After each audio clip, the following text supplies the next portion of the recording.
ଚାଲନ୍ତୁ ଆଜି ଶୁଣିବା ଜହ୍ନମାମୁଁର ଆଉ ଗୋଟିଏ ଗପ, ପ୍ରକୃତ ମୂଳଧନ।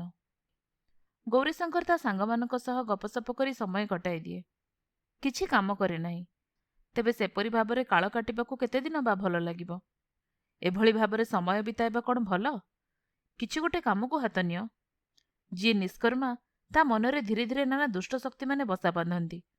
ତା ନିଜର ଚିନ୍ତାରେ ଚେତନାରେ ଅଧୋଗତି ହୁଏ। ସେ କଥା ସେ ନିଜେ ବୁଝିପାରେ ନାହିଁ। ଥରେ ଅଧେ ଗୌରୀଶଙ୍କରକୁ ଏକଥା କହି ଚେତେଇ ଦେଉଥାନ୍ତି ତାର ଜଣେ ଶୁଭେଚ୍ଛୁ ବୃଦ୍ଧ। କିନ୍ତୁ ଗୌରୀଶଙ୍କର ସେ ଉପଦେଶ ପ୍ରତି ଧ୍ୟାନ ଦେଉନଥାଏ।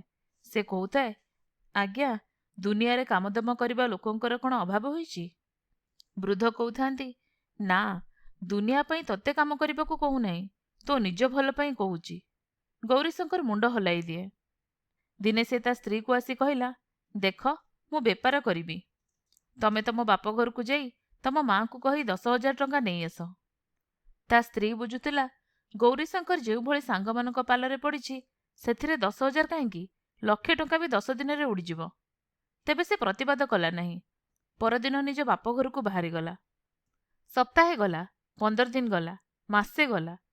ସ୍ତ୍ରୀ ବାପ ଘରୁ ଫେରିଲା ନାହିଁ। 2 ମାସ ଗଡ଼ିଯିବାରୁ ବାଧ୍ୟ ହୋଇ ଗୌରୀଶଙ୍କର ଯାଇ ଶ୍ୱଶୁର ଘରେ ପହଞ୍ଚିଲା। ସେ ସ୍ତ୍ରୀକୁ ଧମକ ଦେଇ କହିଲା, ତମେ ଯେଉଁ କାମରେ ଆସିଲ ସେ କଥା ଭୁଲିଯାଇ ବାପ ଘରେ ଆରାମ କରୁଛ? ସ୍ତ୍ରୀ କହିଲା, ସେ କଥା ଭୁଲି ନାହିଁ ବୋଲି ଫେରି ଯାଇପାରୁନାହିଁ। ମୋ ମାଆଙ୍କୁ ଟଙ୍କା ମାଗିଲି, ସେ ତାଙ୍କ ମାଆଙ୍କୁ ଯାଇ ମାଗିଲେ। ଆଈ ଟଙ୍କା ସଂଗ୍ରହ କଲେ ମାଆକୁ ଦେବ। ମାଆ ଦେଲେ ମୁଁ ନେଇଯିବି। ଗୌରୀଶଙ୍କର ପଚାରିଲା, କିନ୍ତୁ ତମେ ଇଆଡ଼େ ରହିଲେ ସେଠି ରୋଷେଇବାସ କରିବ କିଏ? ସ୍ତ୍ରୀ କହିଲା, ଯିଏ ଆୟ କରୁଥିବ ତା ପାଇଁ ରୋଷେଇ କରିଦେବାକୁ ଲୋକଙ୍କର ଅଭାବ ହେବ ନାହିଁ। ମୁଁ ଟଙ୍କା ସଂଗ୍ରହ କରିବି, ପୁଣି ରୋଷେଇ କରିବି? ଏ ଦୁଇଟି ଯାକ କାମ ଏକାବେଳକେ କିପରି କରିବି? ଗୌରୀଶଙ୍କର ଏକଥା ଉପରେ କିଛି କହିପାରିଲା ନାହିଁ। କିଛି ସମୟ ନୀରବ ରହି ସେ ପଚାରିଲା, ତମ ବାପାଙ୍କୁ ମାଗିଲ ନାହିଁ? ସ୍ତ୍ରୀ କହିଲା, ମାଗିଥିଲି। ସେ କହିଲେ ବେପାର କରିବାରେ ଯାହାର ପ୍ରକୃତ ଉତ୍ସାହ ଥିବ, ସେ 10,000 ଟଙ୍କାକୁ ଅପେକ୍ଷା କରି ବସି ରହିବ ନାହିଁ। ସେ 10 ଟଙ୍କାରେ ଆରମ୍ଭ କରିଦେବ। ଯିଏ 10,000କୁ ଅପେକ୍ଷା କରିବ, ସେ ବେପାର କରିପାରିବ ନାହିଁ, ଟଙ୍କା ଉଡ଼ାଇବ। ଗୌରୀଶଙ୍କର ଶାଶୁଙ୍କଠାରୁ ବିଦାୟ ନେଇ ସ୍ତ୍ରୀକୁ ଧରି ଘରକୁ ଫେରିଲା।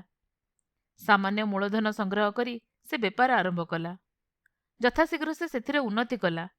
ଦିନେ ସେ ତା ସ୍ତ୍ରୀକୁ କହିଲା, ବାସ୍ତବିକ ଉତ୍ସାହ ହେଲା ପ୍ରକୃତ ମୂଳଧନ। ଆପଣମାନେ ଶୁଣୁଥିଲେ ଜହ୍ନମାମୁଁର ଗପ, ପ୍ରକୃତ ମୂଳଧନ।